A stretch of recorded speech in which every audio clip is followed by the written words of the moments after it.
Hey everybody, Max Scoville here at the Assassin's Creed 3 big fancy preview event in Boston right now, and I'm with Francois, who's the producer for the game. Yep. How are you? Pretty good, actually. Good. This has been a long couple of days, very exciting. We finally got to play with the game, really get to mess around with it. Got to check out some cool stuff. There was stuff we knew about the game, and there's some new stuff that you exposed us to. You know, we knew about the Frontier, we knew about Boston and New York. The Homestead kind of came out of left field with that one. This is like Connor's home. And it's sort of like a hub area where you can do missions. And what is this homestead?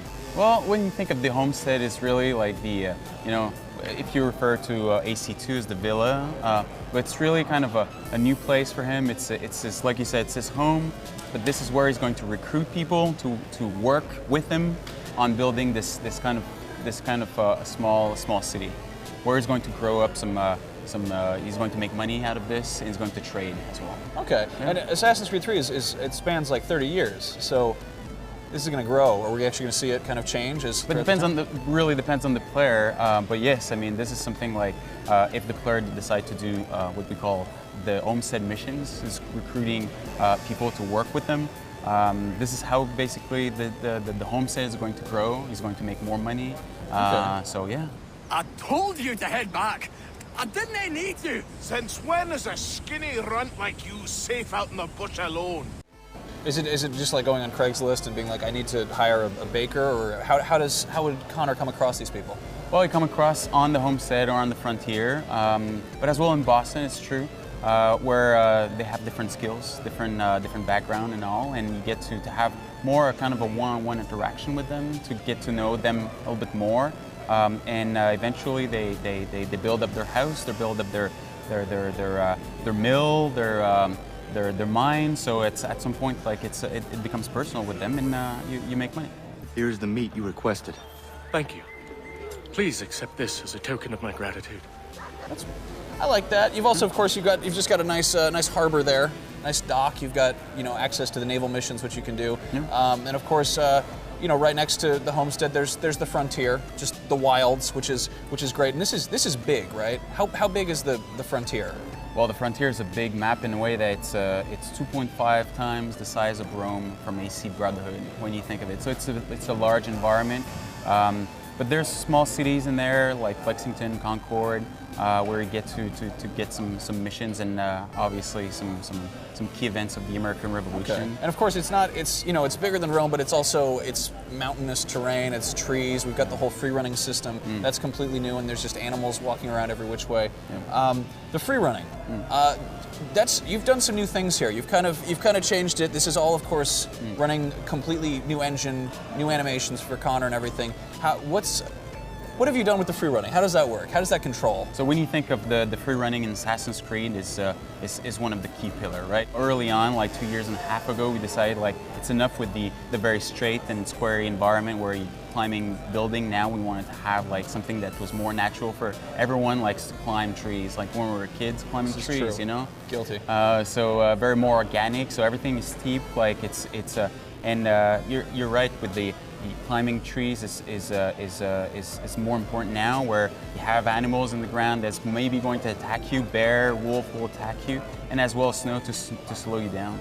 One thing I meant to ask about the free running is you changed the controls there, didn't you? Yeah, I mean because we were more we wanted to have a more fluid and more natural navigation system in trees. We wanted to make sure that the player could safely travel in trees and not necessarily fall down all the time. So it's simple. Like right trigger is going to permit you to travel freely without jumping down or falling down and crack your neck. So it's easier, it's more natural, and if you want to go down, then you press A.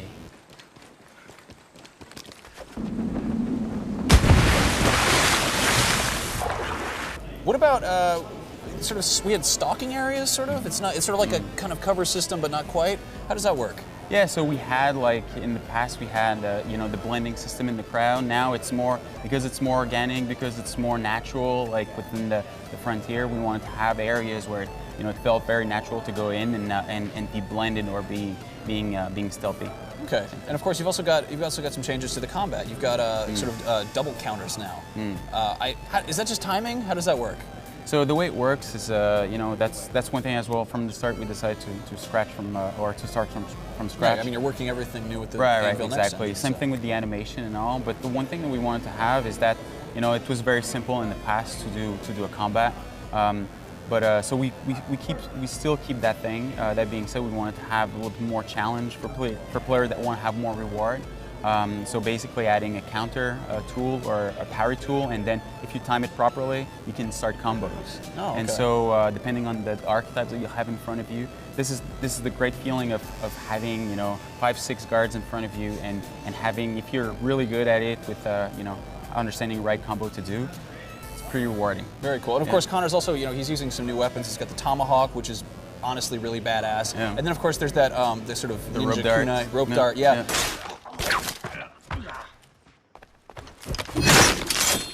So in Boston, we've got different zones of control. You've got the Patriots and also the Redcoats, sort of you know, vying for control of the city. How does that come into play in the actual game? Well, this is something that you probably experienced yesterday as well, playing the game, where it's we divided you know, New York and Boston into districts, into small districts, and basically this is opening up for you kind of small events where. If you do those, you liberate those districts, and you have access to something.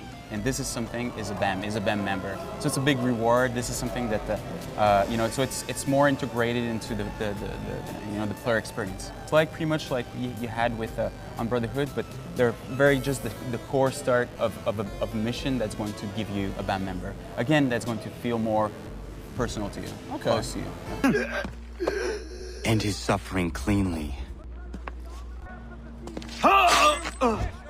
What about for people who knew this series? Because you've got enough changes going on here that it's going to attract people who are unfamiliar. How is it going to be for them to get into it?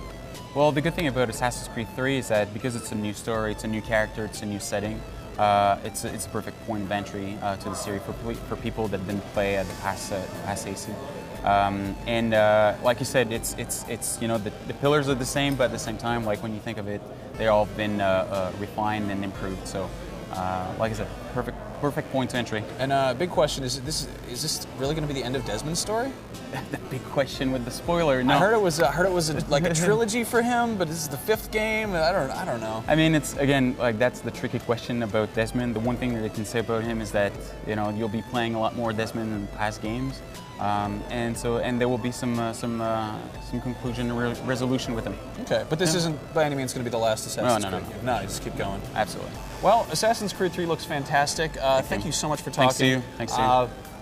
October 30th, coming out on PS3, 360. And the Wii PC U, version absolutely. that's coming out November 20th? Yeah, exactly. Okay, and then of course there's Assassin's Creed Liberation. We've been making lots of videos about Assassin's Creed, so you should go check those out right here on youtube.com/rev3games. I gotta say, looking forward to it. You guys should be too.